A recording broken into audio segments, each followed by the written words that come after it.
একটা একটা করে একটু একটু করে একটা পরিবারের জন্য গোছানো কেনা সাজানো আসবাবপত্রগুলো মইন ফরাজির সংসার, একটা আদুরে সংসার, একটা স্বপ্নমাখা সংসার পুরে কয়লা হয়ে গিয়েছে। শেষ বিকেলে আলোয় সেই বিধ্বস্ত কটেজটাকে একটা ভুতুড়ে বাংলোর মতো লাগছে। আগুনের উপাত্ত এখনও কমেনি, বাতাসে ভ্যাপসা গন্ধ ভেসে বেড়াচ্ছে এখনও। ফায়ার ডিফেন্স অফিসাররা তাদের লটবহর গুছিয়ে নিয়ে চলে যায় আসর বাদে। আজান হলো, ধীরে ধীরে লোক সমাগম কমল এবং ধীরে ধীরে ওই নিরিবিলি এরিয়াটা আরও আগের নিস্তব্ধতা ধারণ করল। শান্তিনীর মির্জাদের নিবাস ছেয়ে আছে মলিনতার। বিধ্বস্ত মানুষগুলো চুপচাপ বসে আছে। ইনসা কাঁপছে, খুব কাঁপছে এখনও, যার বর্ণা আতঙ্কিত লাগছে তাকে। সে কীভাবে বাঁচল? কোন কপালের জোরে? তা তো পুড়ে ছারখার হয়ে যাওয়ার কথা ছিল। কটেজে আগুন লাগার প্রাথমিক কারণ সিলিন্ডার ব্লাস্ট, পরে ইলেকট্রনিক ডিভাইস অ্যাফেক্টেড হয়ে সব কিছু নিয়ন্ত্রণের বাইরে চলে যায়। প্রাথমিক তদন্তে এগুলো জানা গিয়েছে। আইজিপি স্যার নিজে এসেছেন শান্তিনীরে, এসেছেন ডিসি এবং জুডিশিয়াল ম্যাজিস্ট্রেট। তারা এসে মইন ইনসাকে সমবেদনা জানিয়ে দিয়ে গিয়েছে কিছুক্ষণ আগে। ইনসাও সোফাতে বসা, তার পাশে দাঁড়িয়ে এক হাত ধরে আছে মইন। ইনসার পাশে তার পাপা বসে আছে। মেয়েটা কিছুক্ষণ আগে প্যানিক অ্যাটাকের মতো হয়েছিল। ঋতু মেয়ের ঘামন্ত মুখটা আঁচলে মুছে দেয়। বিপরীত পাশে সোফায় গায়ে এলিয়ে ছিল আলো। হাত পায়ে যতটুকু চোট পেয়েছে পরি ড্রেসিং করে দিয়েছে সবাই। বাড়ির পুরুষগুলো সবাই চোট পেয়েছে কোনো না কোনোভাবে। আছর পেরিয়ে মাগরিব হয়ে এলো যখন ক্লান্ত শরীরটা নিয়ে আলো নড়ে চড়ে বসলো। মেয়ের দিকে তাকিয়ে বলো, এটা কিভাবে হলো? তুমি জানো? ধারণা আছে কিভাবে হতে পারে এটা? ইনসা এলোমেলো দৃষ্টি দিয়ে মায়ের দিকে তাকায়, পাপার দিকে তাকায়, মইনের দিকে তাকায়। একটা ঢোক গিলে বলে, জানি না মাম্মা, আমি জানি না। আমি তো একটু থামে ইনসাও, তারপর কণ্ঠস্বর পাল্টে অস্থির হয়ে বলো, মামা চুলা অন করা ছিল, আমি নিভাতে ভুলে গিয়েছিলাম। কিন্তু আমতা আমতা করছে ইনসাও। বাড়ির সবাই ওর দিকে ফ্যাল ফ্যাল করে তাকিয়ে আছে। আলো একটা লম্বা শ্বাস ফেলে মেয়ের মুখের দিকে তাকায়, কিছুক্ষণ তাকিয়ে থাকে, পরপর ঘুরে বাড়ির সবাই দিকে তাকিয়ে রুগ্ন কণ্ঠে বলে, এই মেয়েকে যদি আমি এখনও একটা চটকানা মারি, এখন আপনারা বলবেন আলো বাড়াবাড়ি করছে। ঢুলতে ঢুলতে উঠে দাঁড়ায় আলো। ইনসা তড়াক করে লাফিয়ে উঠে বাবা আর স্বামীর পিছনে লুকায়। ক্লান্ত শরীরে স্বামীর ম্লান হাসে, মইনও হাসে। কারো হাসিতে জোর নেই তবু। স্বামীন বলো, আর বাড়াবাড়ি করো না আসিয়া।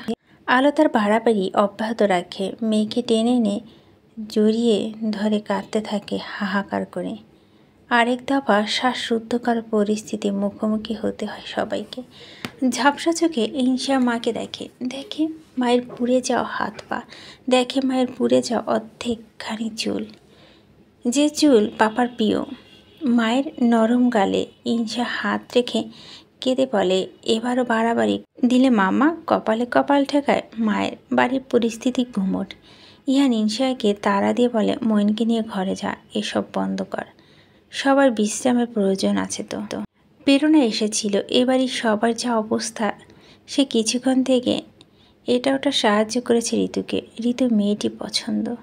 এই মেয়ে দু একটা আচরণ বাদে মেয়েটি একেবারে খাঁটি মেয়ে ঋতুর মনে হয়। এমন মেয়ে এই যুগে অন্তত বিরল।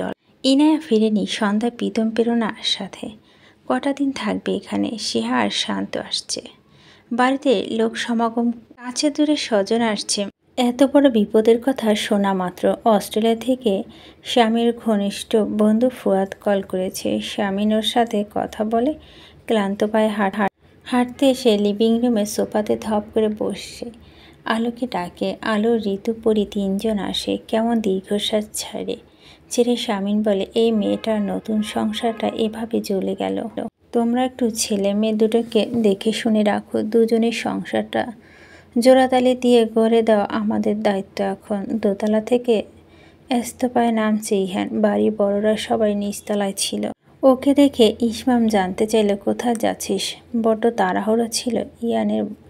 বলল, হোফে একটু ঝামেলা করছি ইরফান। ফোনের স্ক্রিনে দৃষ্টি নিবদ্ধ ছিল সাইমের।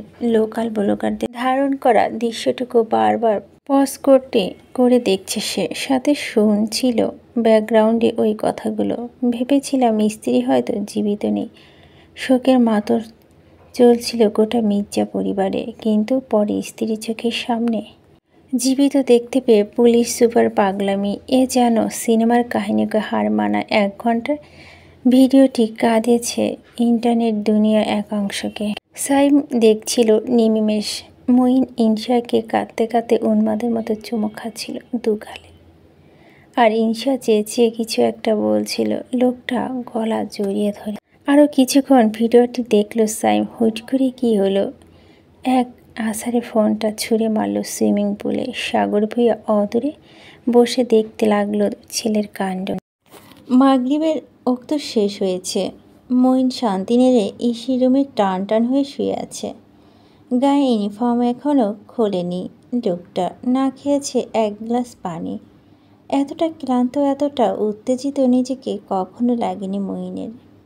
ইনশা 1 গ্লাস ঠান্ডা পানি নিয়ে এসে ঘরে ঢুকে দরজা লাগিয়ে দিল। মঈন মাথাটা সামান্য তুলে দেখল ওকে। দুজনে বিধ্বস্ত, ক্লান্ত দৃষ্টি দুজনকে দেখল। ডান হাত তুলে মঈন কেমন জড়ানো গলায় ডাকে, এসো। ইনশা এগিয়ে যায়। ওই মুহূর্তটুকু মনের মধ্যে এখনও উত্তেজনা বজায় রেখেছে। বুকটা এখনও সেই ওই সময়ের মতো কাঁপছে লোকটাকে দেখে। মঈন হাত দিয়ে ইশারা করে গ্লাসটাকে সাইডে টেবিলে রাখতে। গ্লাসটা রেখে ইনশা মলিনমুখী এগিয়ে গিয়ে বসল বিছানার এক পাশে। মঈন ওকে দেখল চেয়ে চেয়ে, চোখের তৃষ্ণা মেটাচ্ছে যেন দেখে। একটা ছোটোখাটো মুখ, একটা পান পাতার মতো মিষ্টি মুখ। ফরাজি ইনশারও থুতনি এক হাতে একটু উঁচু করে ধরে কোমল স্বরে বলল, কি শরীর খারাপ লাগছে? দুপাশে মাথা ঝাঁকায় ইনশাও দীর্ঘশ্বাস ফেলে বলল, যা হলো সব আমার জন্য হলো। মঈন দুচোখ বন্ধ করে একটা ফাঁকা ঢোক গিলে আবারও বইয়ের দিকে তাকিয়ে বলে, যা হলো সব হওয়ার ছিল বলেই হলো ইসি। একটু থামলো মঈন। ইসি নরম হাতটা শক্ত হাতে আলগি নিয়ে বলল, আর যা হতে হতে হয়নি তার জন্য সৃষ্টিকর্তার কাছে আজীবন কৃতজ্ঞ থাকব। ইনশা উঠে দাঁড়ায়। কি সান্ত্বনা দেবে লোকটাকে।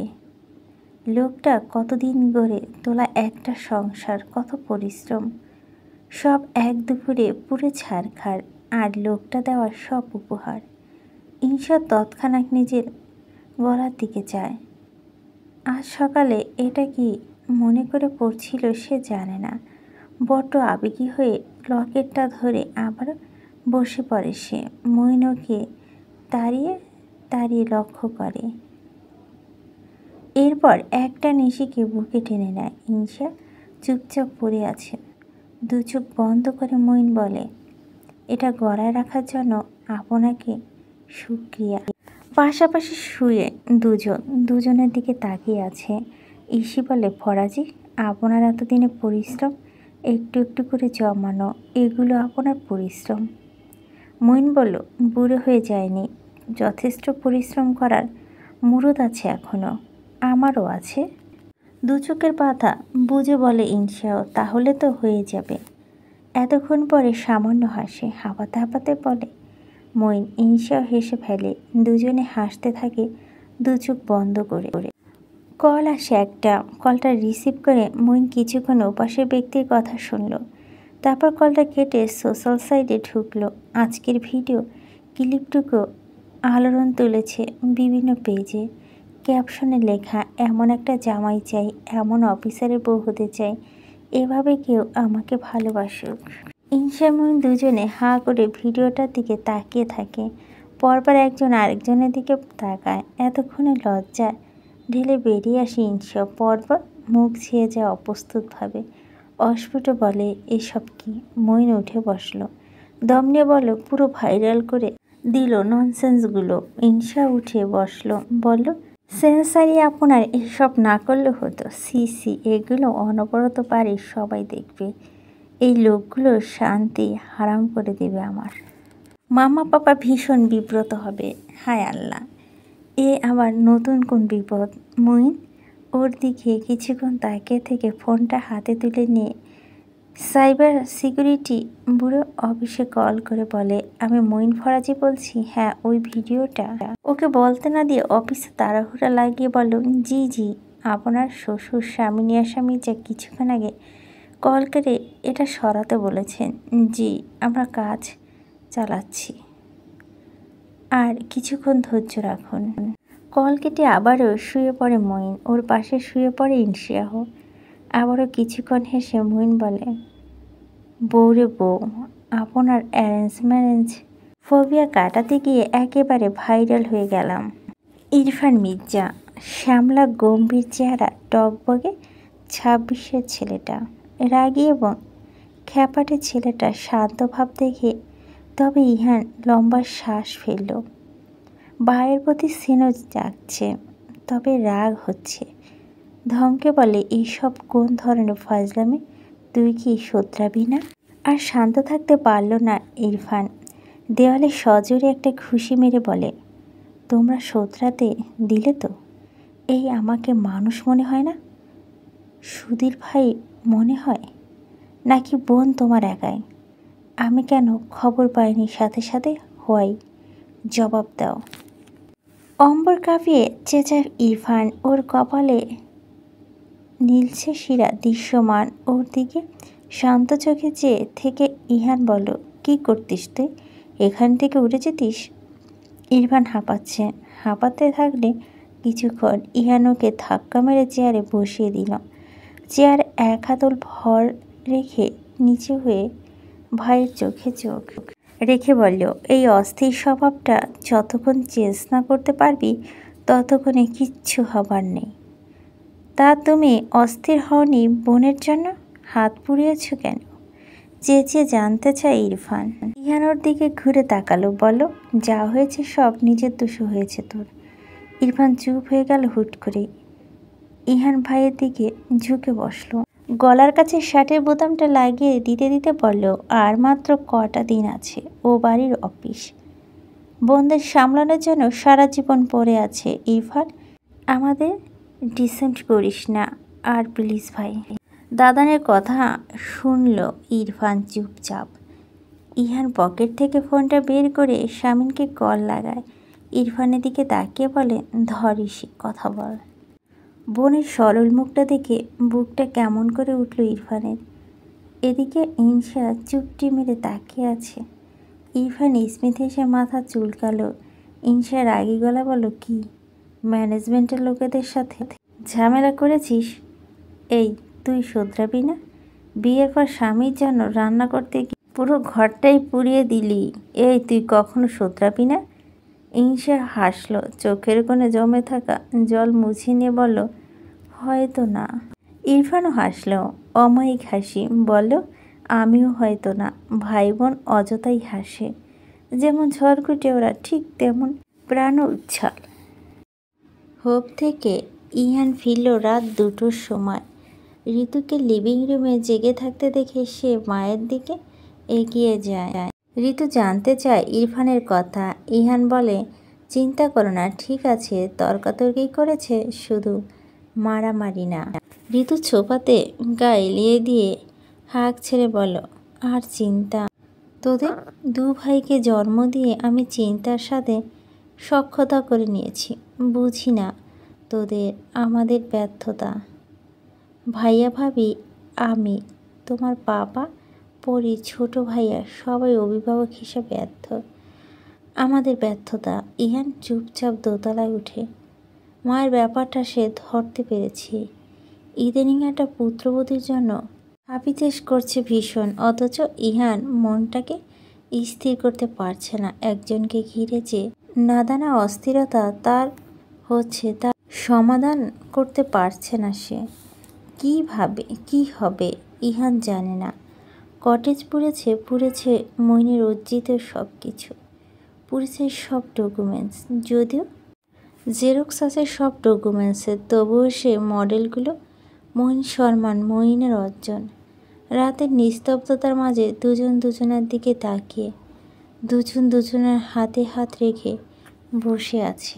ইনশাও বলল, এরপর ফরাজি 15 তারিখে নতুন কটেজ পাবো। আগামীকাল একটা ছোটোখাটো ফ্ল্যাট দেখে উঠে যাব। সেভিংস যাচ্ছে, তাতে দুজনে সুন্দর করে গুছিয়ে নিতে পারবো বোধ হয়। আগামীকাল এই বাড়ি থেকে যাব আমরা। মঈন হাসলো, বলল, জি। কেন, তুমি যেতে চাও না? চাই, আমি যেতে চাই। আগ্রহ ছিল ভীষণ ইনশার। মঈন এক হাতে ওকে টানল কাছে। ইনশা চুপ করে আছে, বাধ্য মেয়ের মতো। মঈন বলল, তারপর বলো। ফোবিয়া কেটেছে তোমার? ইনশিয়াও ওর দিকে তাকিয়ে বলে, ঠিক বুঝতে পারছি না এসপি। আমার কেমন পাগল পাগল লাগছে জানেন, কেমন হালকা লাগে, তবে পরিপূর্ণ লাগে। এই অনুভূতি কি আমি তো জানি না, তুমি নিজে খুঁজে বের করো। এর জন্য সময় নেবে। আপনি দেবেন সময়? আছে আপনার ধৈর্য? হেসে ফেলল মঈন, বলো, দেব, আছে ধৈর্য। রাত 2টো পেরিয়েছে। এ বাড়িতে ইনশা কাবাটে মঈনের কিছু পোশাক ছিল, ইউনিফর্ম পাল্টে সেগুলো পরেছে। একে একে head office meeting, IGP sir, colleague, বন্ধু বান্ধবের সাথে সৌজন্য আলাপ শেষ করে যখন বিছানা গায়ে এলিয়ে দিল, তখন রাত প্রায় 3টে বেজেছে। শুয়ে পড়ার সাথে সাথে গভীর ঘুমে আচ্ছন্ন হলো মঈন। আর ইনশাও চেয়ে চেয়ে দেখতে লাগলো তামাটে পুরুষটির ক্লান্ত ঘুমন্ত মুখটা, যার সাথে তার অ্যারেঞ্জ ম্যারেজ হয়েছে। বাইরে দোতলায় লিভিং রুমে আর জ্বলতে দেখে ইনশা মঈনকে রেখে ঘর থেকে বেরোয়। তার রুমে আসছিল না। লিভিং রুমে পর্যন্ত এগিয়ে গিয়ে দেখলো মাম্মা পাপার ঘরে আলো জ্বলছে। এত রাতে মাম্মা পাপা কীভাবে জেগে বসে থাকতে ইনশা এগিয়ে যায়, চিন্তিত দৃষ্টিতে তাকে উৎকণ্ঠা নিয়ে বলে, কি হয়েছে মাম্মা পাপা? এখনও কেন জেগে আছো? দুজনের মধ্যে কিছু নিয়ে আলোচনা চলছিল। বিশদ মেয়ের দিকে তাকিয়ে স্বামীর স্ত্রীর দিকে তাকায়, বলে, তুমি বলো না আপনি বলুন। আরে না তুমি বলো, না আপনি বলুন, না তুমি বলো। আমতা আমতা করতে করতে দুজনে ইনশাহ দুজনের কাছে এগিয়ে গিয়ে বসলো। বলল, কি হয়েছে দুজনে বলো। স্বামীন বলতে পারল না, বাধ্য হয়ে শেষটা আলো বলল, মা, মঈনের কাছে বলার সাহস পাচ্ছি না। তোকে একটা কথা বলি, তোর বাবা তোকে কিছু টাকা দিতে চাচ্ছে। এটা উপহার, শুধুমাত্র উপহার। মঈনের সাথে ঠান্ডা মাথা আলোচনা করে দেখবি একবার। বাবা মায়ের মুখটা দেখে নেয় ইনশা। দীর্ঘ সময় ধরে ওরা দুজন ইনশা জবাবের অপেক্ষা করছে আগ্রহ নিয়ে। ইনশা মলিন হাসলো, পাপা হাতটা আলগে নিয়ে বলল, এসবের কোনো প্রয়োজন নেই, আমরা ম্যানেজ করে নিব পাপা, আমরা ম্যানেজ করে নিব। আমরা বাক্যটা কি ছিল আলো স্বামী জানে না। দুজনে একটা লম্বা শ্বাস ফেলে নিল স্বস্তিতে। এক হাতে মেয়েটাকে টেনে বুকের সাথে মিশিয়ে নিয়ে মাথায় চুমু খেয়ে স্বামীন বলল, সুখী হও, খুব খুব সুখী হও আম্মা। ওরা সবাই দুপুরের বাইরে থেকে খাবার অর্ডার করে মঈন ইসির সাথে লাঞ্চটা একসাথে করে চলে যায়। বড় বড় জিনিসগুলো তো কেনা শেষ, বাকি যা আছে সেগুলো কিনতে মঈন আর ইনশা আসরের পর রেডি হলো। বিকেলে গরম কিছুটা কমেছিল। অম্বরের নীলচে কালো মেঘে ঘন ঘাটা, হাওয়া দিচ্ছে খুব। এরকম ইদানিং হচ্ছে, একটানা 3-4 দিন কাঠফাটা গরম দিয়ে একটুখানি বৃষ্টি হয় কিছু সময়ের জন্য অথবা দীর্ঘ সময়ের জন্য। এই ফ্ল্যাটটা একটা চমৎকার দিক ইনশার চোখে পড়েছে। পিছন থেকে একটা বিশাল বড় মাঠ, সবুজ ঘন জঙ্গল। এই উন্নত শহরে ডেভেলপদের চোখে এই জায়গাটা এখনও পড়েনি নির্ঘাত। পশ্চিমের ব্যালকনি, কোনো রেলিং নেই। এটা মঈনের পছন্দ হয়নি, খুব বিপজ্জনক। এসে এদিকে দরজাটাকে পার্মানেন্ট লক করে দিয়ে রাখতে চেয়েছিল। ইনশা রিকোয়েস্ট করার পর আর কিছুই করেনি। ঝুমঝুমির মাও ইনিয়ে বিনিয়ে ইনশার পক্ষ নিয়ে মঈনকে বলছে, বাদ দেন স্যার, এত দুশ্চিন্তার কি আছে? আপনাকে বাচ্চা কাচ্চা থাকলে না একটা কথা আছিল। ম্যাডাম তো বাচ্চা না, মইন বিড়বিড় করে বলো, বাচ্চা থেকে কমও না, কনক্রিটের রেলিং, একটা বাবুই পাখি। দেখে ঈর্ষা উচ্ছ্বাসিত হয়ে ওঠে। জোরে জোরে মইনকে ডেকে নিয়ে গিয়ে দেখায় এই পাখিটা এখন বিলুপ্ত প্রায় শহরে। পশু পাখির প্রতি ঈর্ষা আলাদা টান। চাপা স্বভাবে চেঁচিয়ে ওঠে, যাই ক্যামেরাটা নিয়ে আসি, আমার একটা ছবি তুলব। মুহূর্তে পা থমকে ঘুরে তাকায়। মনে পড়ে যায় সব কিছুর সাথে তার শখের ক্যামেরাটা দুটো শেষ হয়ে গিয়েছে।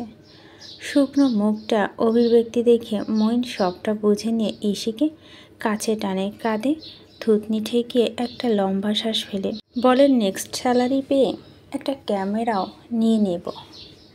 হেসে ফেলে ইনশাও। হঠাৎ হাসি থামিয়ে বলে, তার নেক্সট স্যালারি পেয়ে আপনি আর কি করবেন এসপি?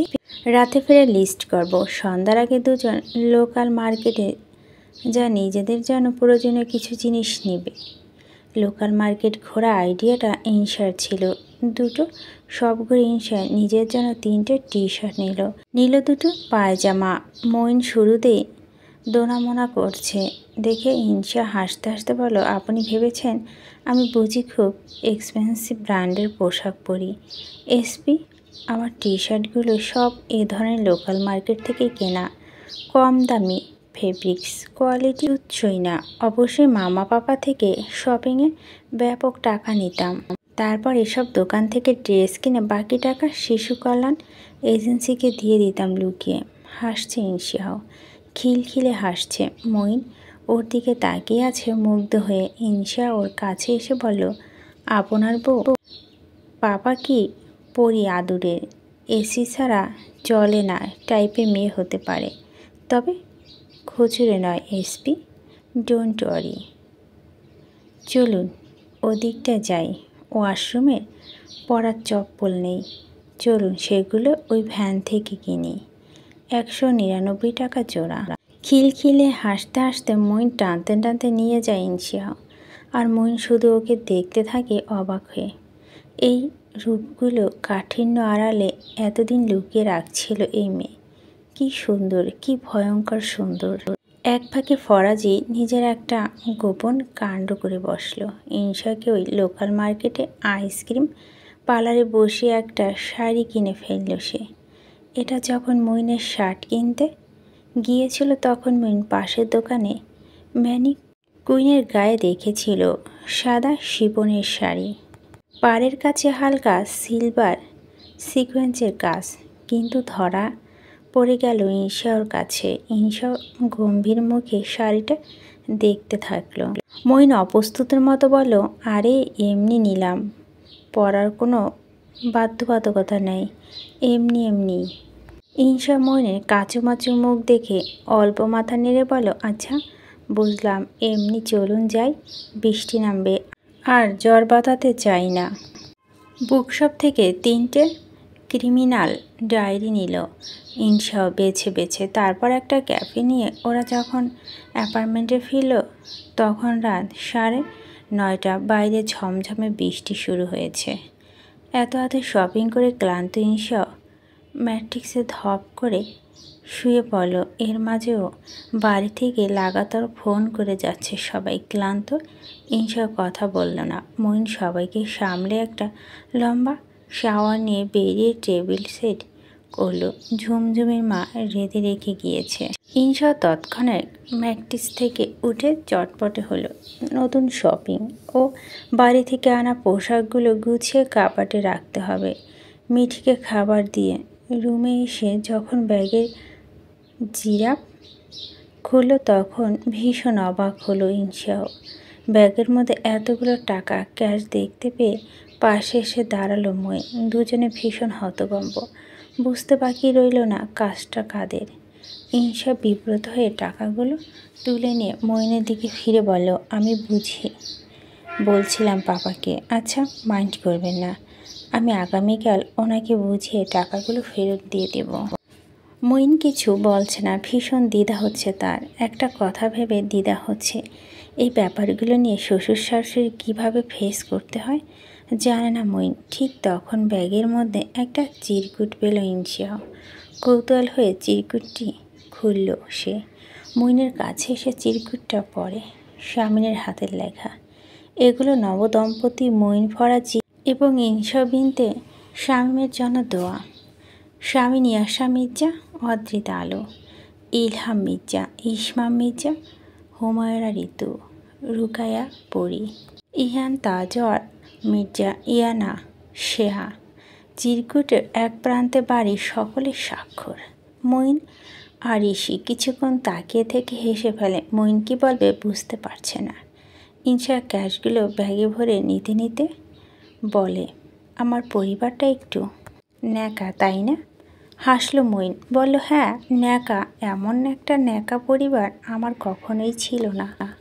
হাতের টাকাগুলো নিয়ে দ্বিধা পড়েছে ইনশা। মইন এর অপ্রস্তুতি ভাব দেখে টাকাগুলো সরিয়ে রেখে গম্ভীর কণ্ঠে বলে, এগুলো তোমার অ্যাকাউন্টে রেখে দেও, আমি মাইন্ড করিনি। ইনশা তুলে রাখলো টাকাগুলো। দুজনে রাতে ডিনার সেরে নেয়। ইনশা ঢুকলো ওয়াশরুমে। একটা কমধ্যম দিনের শেষে গোসল সেরে একটা লম্বা ঘুম দেওয়ার পরিকল্পনা তার। মইন চোখে রিডিং চশমা পরে হাতে তুলে নিল ক্রাইম থ্রিলারটা। বর্ষণমুখর একটা রাতের জন্য উপযুক্ত সঙ্গী এটা। বাইরে তুমুল বর্ষণ, শীত লাগতে শুরু করেছে। একটা নতুন কমফোর্টার কেনা হয়েছে। ওয়াল কেবিন থেকে সেট বের করে রাখলো মইন। ম্যাট্রেসের ওপর চাদরটা গুছিয়ে রাখলো, ঠিকঠাক করে রাখলো বালিশ দুটো। ঠিক তখনই সব বেরোলে, মাথায় হালকা গোলাপি রঙের তোয়ালা পেঁচিয়ে। শীতে কাঁপছিল সে। গায়ে কালো রঙের একটা ঢিলেঢালা টি শার্ট। আর কাঁপতে কাঁপতে আয়নার সামনে যায়। একটা ছোট আয়না কেনা হয়েছে, যেখানে দাঁড়িয়ে মাথা থেকে তোয়ালাটা এক টানে খুলে ভেজা চুলগুলো মুছে নিতে থাকে। মুহূর্তে শ্যাম্পুর করা সুঘ্রাণ আলোকিত হয় গোটা কামরা। বিছানা গোছাতে গোছাতে মইন তরিত ঘুরে তাকায়। শ্বাসরোধ হয়ে এলো তার যেন। এত স্নিগ্ধ আবহাওয়ায় স্নিগ্ধ সুবাসে মাথাটা ঝিমঝিমে উঠতে চাইল। সে শুধু নির্নিমেষ দেখছে চঞ্চল হাতে চুল মুছতে থাকা মেয়েটিকে পিছন থেকে। ওদিকে ইনশাও এক নাগারে বলেই যাচ্ছে এই ফ্ল্যাটটির সুবিধা অসুবিধা। পানির লাইনে ফ্লো খুব কম, তবে পরিবেশ ভালো, ইত্যাদি ইত্যাদি। মইন কিছুই শোনেনি সেসব। সে দেখছে ভেজা চুল থেকে টুপটুপ করে ঝরতে থাকা পানির ফোঁটা। পরপর নিজেকে সামনে নিয়ে দৃষ্টি নত করে হাসলো সামান্য। ইনশা হঠাৎ মইনকে ডাকলো, ওই একটু আসুন তো, এদিকে আসুন। ঘোর কেটে যাওয়া মইন এগিয়ে যায়। ইনশা গলা লকেটের দিকে তর্জনী উঁচিয়ে মইনকে ওটা দেখিয়ে বলে, লকেটটা আটকে গিয়েছে, খুলে দিই। আমি আঙ্গুলে ব্যথা পেলাম। চুপচাপ এগিয়ে যায় মইন। দাঁড়া ইসির পিছনে। দুহাত যখন লকটা খোলার উদ্দেশ্যে ইনশা ঘাড়ের পিছনে রাখলো, দুটো উষ্ণ হাতের স্পর্শ ইনশিরাহ নিজেই কাঁপলো। মইন লকেটটা খুলতে খুলতে হঠাৎ তার চোখ আটকালো ইনশার ঘাড়ের পিছনে বড় কালো তিলটা। এটা এইমাত্র আবিষ্কার করলো মইন। চেনের লক খোলার কথা বেসামাল ভুলে গিয়ে দেখতে থাকলো সেটা। ইনশাও নড়ে না, পাথরের মতো দাঁড়িয়ে থাকে। মইন কি করলো? বেচারা পুরুষ মইন যা ঘটনা তা ঘটিয়ে ফেলল। বেহায়ার মতো একটা চুমু খেয়ে বসলো সেই তিলে।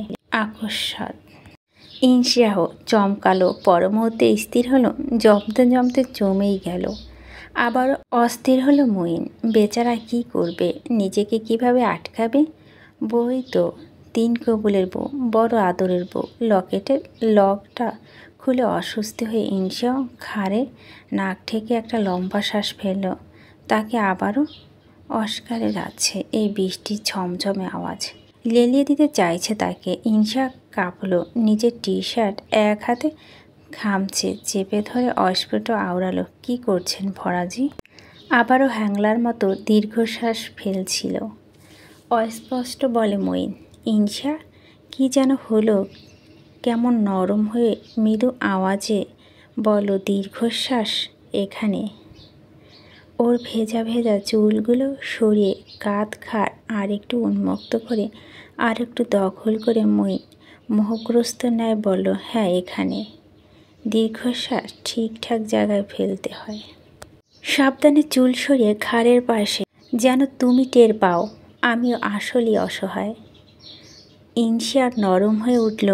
তবু বলো, এটা কার কবিতা কপি করলেন এসপি?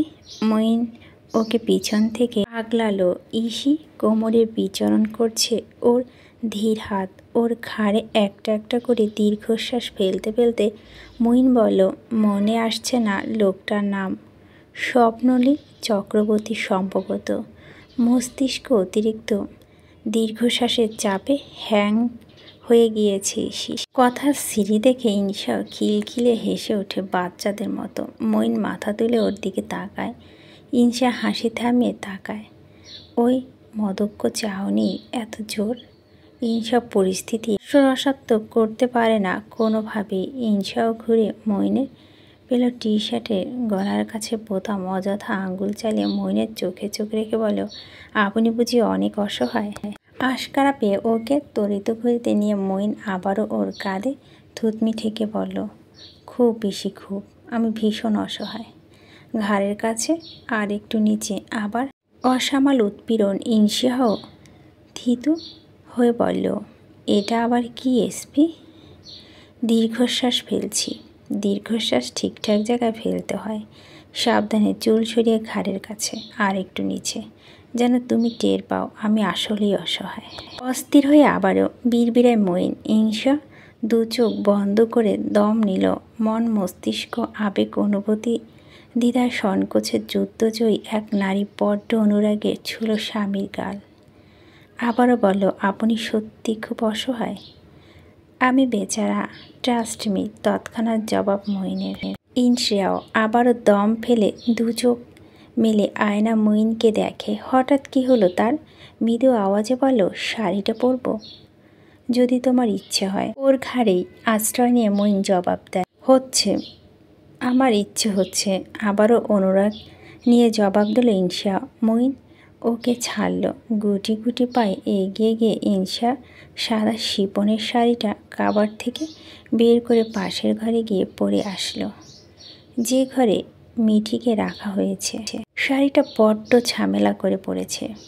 সুন্দর হয়নি, তবে রেডিমেড ব্লাউজটা গায়ে ফিট হয়েছে পারফেক্টভাবে। ঘরে ঢুকে দরজা বন্ধ করে দিতে মঈন মাথা তুলে তাকায়। ইনশা দরজা ঠেই দিয়ে কিছু মুহূর্ত দাঁড়িয়ে থেকে এগিয়ে যায় মঈনের কাছে। মঈন দাঁড়িয়ে দাঁড়িয়ে দেখতে থাকে এক অপার্থিক নারীকে। সে যেভাবে কল্পনা করেছিল তার সেই শস্ত্রগুণ লাস্যময়ী আকর্ষণীয় এই নারী এই শাড়িটাতে। নিচু ম্যাট্রেসে বসে থাকা মঈন এসে হাত ধরে টেনে কোলে বসিয়ে কাঁধে থুতনি ঠেকেও দিল। ধীরে ধীরে বলো, কোথায় ছিলাম? একটা কবিতা বলছিলেন। মঈন আবার ঐশীর অল্প ভেজা চুলগুলো সরিয়ে কাঁধে চুমু খেয়ে বলতে থাকে, চুমুটা ঠিকঠাক জায়গায় খেতে হয় যাতে কেউ বুঝতে পারে আমি কতটা অভাগা। এইসব কথা জবাব না দিয়ে ইনশা বলল, এসপি এরপর সংসার। সংসার পরম আবেগে ওকে দুহাতে আলগে ধরে মঈন বলে।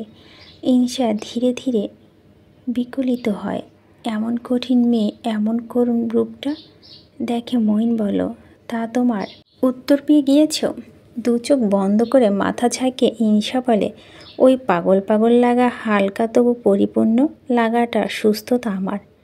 অ্যারেঞ্জ ম্যারেজ ফোবিয়া কেটে গিয়েছে।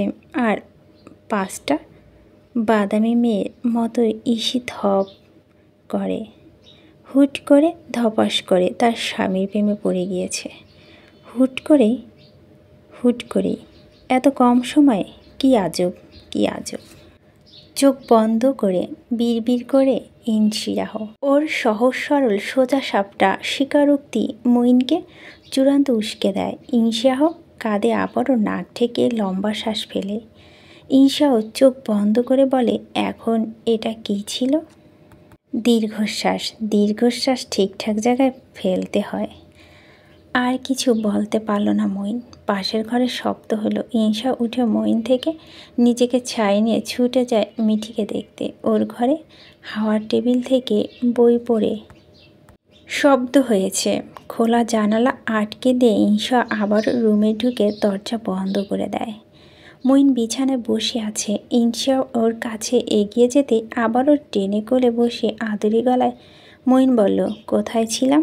আমি আপনার কোলে ছিলাম, আর আপনি ছিলেন ওই আপনার অসহায়ত্ব কবিতাতে। মইন কাম বিলম্ব না করে ওকে জড়িয়ে ধরে বলে, ওটা বাদ, নতুন একটা বলছি। জড়িয়ে ঠিক এভাবে ধরতে হয়, দুহাত শক্ত করে, বইয়ের পালানোর সব রাস্তা বন্ধ করে দিয়ে, যাতে সে বুঝতে পারে সামনে তার ঘোর বিপদ। ইনশিরাহুল লজ্জা আড়ষ্ট হয়। মইন মেয়েটাকে আর লজ্জা দিতে একটা শব্দ খরচ করতে চায়নি। হালকা শরীরটা শুয়ে দিয়ে ওর কপালে প্রগাঢ় এক চুমু খায় মইন। চোখ বন্ধ করে নেয় ইসি। ধীরে ধীরে মইন আবারও আশ্রয় নেয় ইসির ঘাড়ে, গলায় আর একটু নিচে। দুহাতে ওর ঘাড়ের কাছে টি শার্টের কলার চেপে ধরে ইসি বলল, এখন এটা কি হচ্ছে ফরাজি? মইন ফরাজি আকুল হয়, ব্যাকুল হয়। ওই রাতে শেষবারের মতো কবিতাটি বলে দীর্ঘশ্বাস ফেলছে। দীর্ঘশ্বাস ঠিকঠাক জায়গায় ফেলতে হয়, সাবধানে চুল সরিয়ে ঘাড়ের পাশে, গলায় আরেকটু নিচে, কিংবা আরেকটু নিচে, যেন তুমি টের পাও আমি আসলেই অসহায়। ইনশা চোখ বন্ধ করে বলে, আপনি আসলেই খুব অসহায়। ভীষণ বউ, ভীষণ, বিশ্বাস করো। তো আমাকে কেন বলছেন? আমি কি করব? চোখ বন্ধ করে ছটফটিয়ে বলে ইসি। একটু স্বস্তি দেবে, ব্যাস। অস্থির হয়ে ওঠে মইন। ইনশা হেসে ফেলে। মইন ওকে হাসতে না দিয়ে উল্টো অনুরোধের সুরে বলতে থাকে, আমি অসহায় বেচারা, আমার ভীষণ অস্বস্তি হচ্ছে। ইনশা বিনতে স্বামী, একটু স্বস্তি দাও আমাকে। কেমন অনুরোধ, কেমন আকুলতা। ইনশা সাথ দিয়েছে তা উপেক্ষা করার নেই। ইনশা চুপ হয়ে যায় তখন। কেমন কঠিন, না কুচু বাপের বগে যাওয়া কন্যাকে কেমন বাধ্য মেয়ে হয়ে গেল সে রাতে। শুধু চুপ করে দেখছে একজন ধৈর্যশীল পুরুষের পাগলামি সহ্য করে গিয়েছে। টের পেয়েছে তার গা ঘিন ঘিন করেনি একটুও না, বরং আবেশে চোখ বেয়ে জল নামিয়েছে টুপটুপ করে।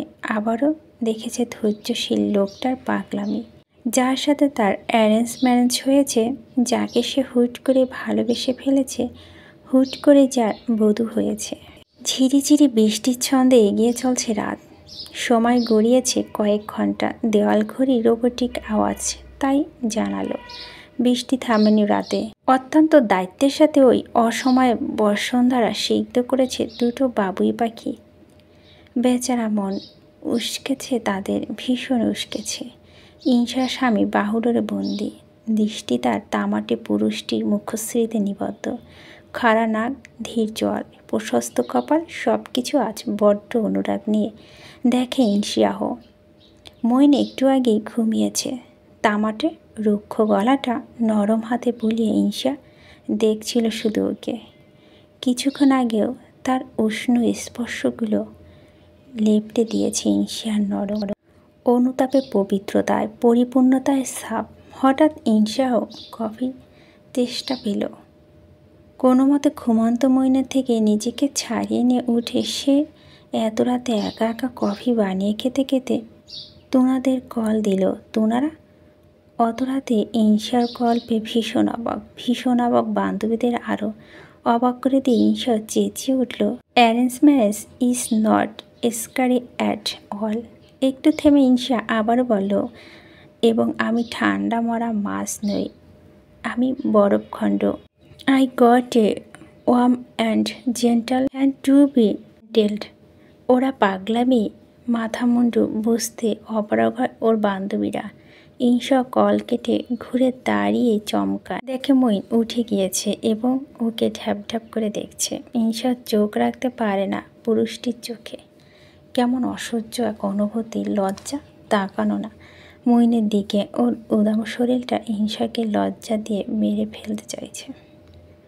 মইন অবাক, বিস্মিত, ঘোর লাগা দৃষ্টি পা মাথা দেখতে লাগলো ইনশাকে। শ্যামলা তনু ঠেকেছে মইনের শার্টে। আলাদা এই নিঘুর সৌন্দর্য খুব কাছ থেকে দেখার তৃষ্ণা পেল আবারও ফরাজির। বাইরে বৃষ্টির ঝমঝম আওয়াজ। মইন হৃদয় স্পন্দ ঝাঁপিয়ে রাখতে পারে না, উঠে চলে আসে ইসির কাছে। কোনো কথা হয় না, মইন কিছু বলে না। এবার বড্ড বেপরোয়া হয়ে উঠে পাঁচ কোলে করে তুলে বিছানার দিকে পা বাড়ায়। ঈশার মুখের ওপর পড়ছে ওর উষ্ণ শ্বাস, আর মোহগ্রস্তর ন্যায় ঈশি তার স্বামীকে দেখে। আবারও যখন ঈশা বুঝলো অসহায় একটা লোক তার কাছে স্বস্তির আবদার করছে, বড্ড আকুলতার সাথে ঈশাও অস্ফুটে বলল, এখন এটা আবার কি হচ্ছে ভরাজি? আধিপত্য বিস্তার করছি। চূড়ান্ত সংবেদনশীল স্পর্শগুলো মাখিয়ে দিতে দিতে মইন ধৈর্য নিয়ে জবাব দেয়, কেন? ঈশা অবুঝ, সে শুধু উত্তরগুলো শুনতেই প্রশ্ন করে বারবার, তোমার স্বামী বলে। মইন ধীর জবাব। বেচারা স্বস্তি পেতে মরিয়া ঈশি আজ উদাস। বেচারা জন ভাঙে না। আজ এই বেচারার মন ভাঙলে ঈশি পাপ হবে, ঘোর পাপ। আরও একবার যখন দুজনে ভালোবাসার চাদরে দুজনকে মুড়িয়ে নিল, ঈশি বড্ড অনুরাগে তার স্বামীর গলা জড়িয়ে ধরে ফিসফিসিয়ে বলল, এই ভরাজি, আমি তোমাকে তুমি করে বলি, আমার না আপনি আজ্ঞাতে পোষাচ্ছে না।